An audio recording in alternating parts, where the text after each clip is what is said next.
Hello everyone, welcome back to our channel. In today's video, I'm gonna show you how to video call on WhatsApp.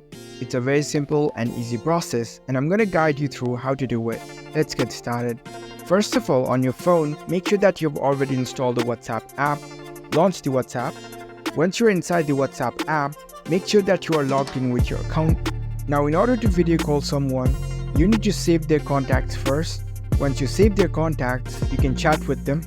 So in order to start a chat with them, first of all, you need to tap on this plus icon over here and show the list of contacts saved in your device. So from the list, choose the contact who you want to talk to. Tap on the profile. It'll open up the chat page with them. And from here you can text with them. And if you want to video call them, here you can see the video call icon over here. You need to tap on it and it will ask you if you want to start the video call. Again, select this call option. And there you go. That's how you can video call on WhatsApp. It's a very simple and easy process.